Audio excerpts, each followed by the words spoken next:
মথুৰাপুৰত চুটি ছবি নয়নমণি উন্মোচন নবীন গগৈৰ কাহিনী চিত্ৰনাট্য পৰিচালনা আৰু অভিনয়েৰে চুটি ছবি নয়নমণি উন্মোচন ছবিখনি উন্মোচন কৰে মথুৰাপুৰ অঞ্চলৰ সাংবাদিক তথা সমাজকৰ্মী ইছলাম আহমেদে চৰাইদেউ জিলাৰ মাইবেলা কৃষিপাম গাঁৱৰ ন শিল্পীৰ দ্বাৰা গাঁৱলীয়া চহা জীৱনৰ পটভূমিত নিৰ্মাণ কৰা চুটি ছবি নয়নমণি মথুৰাপুৰ যুৱ সংঘৰ কাৰ্যালয়ত আনুষ্ঠানিকভাৱে উন্মোচন কৰা হয়।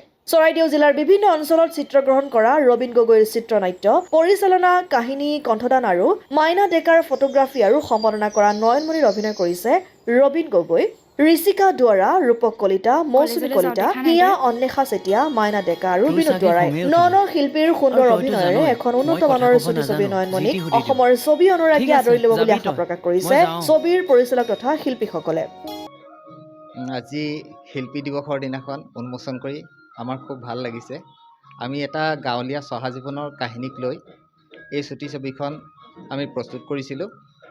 যেতিয়া আমাৰ ক'ভিডকালীন অৱস্থা, তেনে অৱস্থাত এজন ব্যক্তিৰ মৃত্যুৰ পিছত এগৰাকী কণমানি ছোৱালীক তুলি তালি ডাঙৰ কৰি তাইক এখন ঘৰলৈ উলিয়াই দিয়ালৈকে এজন পিতৃ মাতৃ হিচাপে যি দায়িত্ব, সেই দায়িত্বক উপস্থাপন কৰি এই কাহিনীটো প্ৰস্তুত কৰা হৈছিল আৰু ইয়াকে আমি প্ৰথম আলম হিচাপে লৈছিলোঁ আৰু এটা চহা জীৱনৰ এটা কাহিনী হিচাপে ৰূপায়িত কৰিবলৈ আমি চেষ্টা কৰিছিলোঁ।